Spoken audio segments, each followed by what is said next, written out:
cobaan banget sih, karena kan aku jadi komunikasi apa aja sekarang jadi susah, karena orang tua juga jadinya kan terganggu juga ya.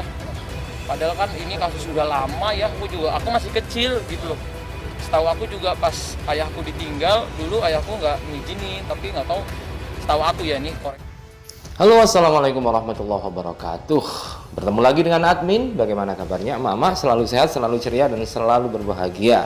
Selalu dalam doa admin, selalu untuk mendoakan kesehatan dan kebahagiaan Mama semua dan para fans Atta dan Aurel dari dunia sampai surga ya Mak.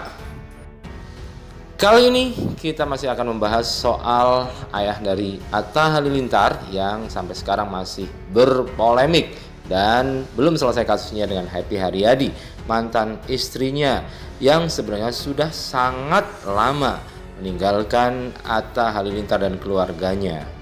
Dan kali ini nampaknya Atta Halilintar sudah tidak kuat lagi untuk tidak buka suara, karena dia tahu dia adalah anak tertua dan dia harus meluruskan apa sebenarnya yang terjadi, agar rumor-rumor di luar, opini-opini yang berkembang di luar yang selama ini seakan-akan menyudutkan ayah dan keluarganya bisa dia tepis. Bagaimanapun ada yang mengatakan bahwa mereka ini bukan hanya public figure tapi family figure, karena mereka menjadi figur keluarga yang dianggap sukses di Indonesia, menjadi teladan dan menjadi contoh.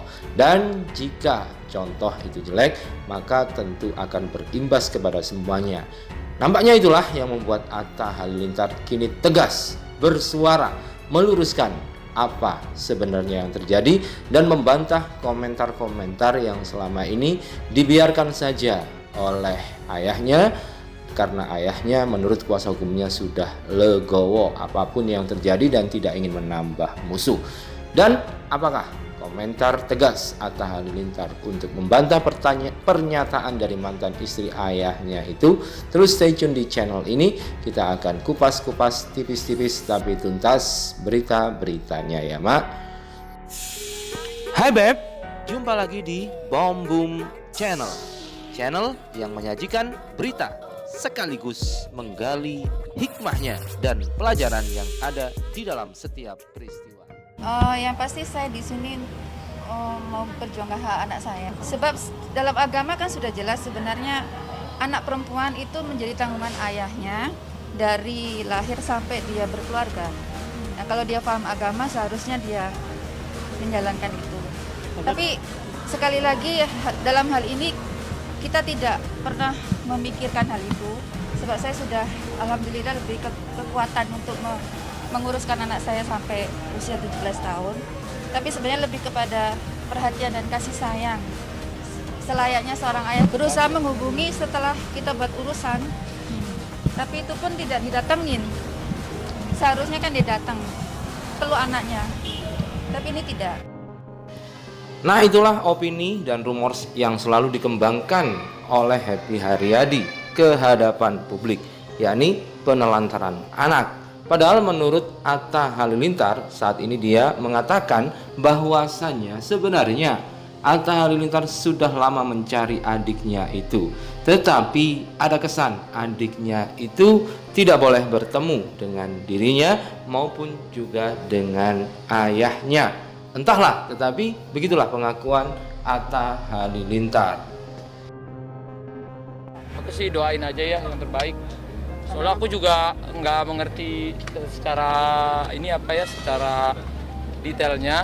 Yang pasti sih kalau aku sih minta tolong ini sih adik aku dikembaliin gitu. Ya soalnya aku juga nyari adik aku itu udah pernah ketemu. Tapi waktu itu pas aku ketemu besoknya langsung udah dibawa kemana gitu, nggak tahu. Soal kasusnya aku nggak ngerti, tapi setahu aku tuh itu anaknya susah banget kayaknya diketemuin sama orang tua aku gitu, ke papa. Memang ada yang aneh dan janggal dari kasus ini. Kasus yang sudah lama tetapi baru saja dimunculkan di permukaan saat keluarga Gen Halilintar berada di puncak popularitasnya, terutama saat Atta dan Aurel menjadi couple terfavorit dan akan segera menikah. Kasus ini baru bergulir dan mengalir. Dan memang dengan jelas dan tegas, Anovial Halilintar Asmit juga mengakui bahwa dia pernah punya istri, Happy Haryadi, dan mempunyai anak. Dan anak itu diakuinya, termasuk juga Atta Halilintar mengakui dan juga ingin bertemu dengan adiknya itu. Tetapi apakah yang terjadi sebenarnya? Berikut ini yang diungkapkan oleh Atta Halilintar. Di saat lagi dalam keadaan susah, Cobaan banget sih, karena kan aku jadi komunikasi apa aja sekarang jadi susah, karena orang tua juga jadinya kan terganggu juga ya. Padahal kan ini kasus sudah lama ya, aku masih kecil gitu loh. Setahu aku juga pas ayahku ditinggal, dulu ayahku nggak ngizinin, tapi nggak tahu, setahu aku ya, nih koreksi kalau aku salah, tapi waktu ditinggal kita lagi susah gitu kan segala macam. Waktu itu aku juga lagi susah, lagi keluar dari sekolah, nggak mampu bayar segala macam, ditinggal sama itulah yang diberitakan itu. Waktu ditinggal juga aku kan ya udah, aku masih kecil banget, aku masih umur berapa tahun ya, masih SD kalau nggak salah ya, dan aku keluar dari sekolah segala macam ya. Menurut aku mama aku lah orang yang paling luar biasa ya, dia yang berjuang, dia yang menemani ayah saya di saat susah. Dan menurut pengakuan kuasa hukum dari ayah Atta Halilintar atau keluarga Gen Halilintar, mereka sebenarnya sudah melakukan mediasi kepada pihak lawan, namun tidak terjadi kemufakatan karena masalah materi yang cukup banyak yang diajukan oleh pihak lawan. Nah, biasanya kan ada sesuatu hal atau kehendak yang tidak mencapai kata mufakat. Ya, sudah ada komunikasi, ada. Kenapa nggak mencapai kata mufakat? Saya pakai ilustrasi aja. Seseorang datang ke rumah Pak RT untuk minta maaf dan berniat untuk mencari solusinya. Solusinya apa? Mau yang mufakat. Jadi kalau kita di muslim mungkin ada bayun, ada apa, mungkin untuk menjadi sesuatu. Tapi manusia tersebut secara tentang Pak RT ini ingin memediasikan bahwa merasa ada terlalu komersil tinggi di sini. Jadi perdamaian itu belum mencapai kata mufakat. Itu ilustrasi yang saya berikan tadi. Okay. Aku lebih suka menangis sendirian.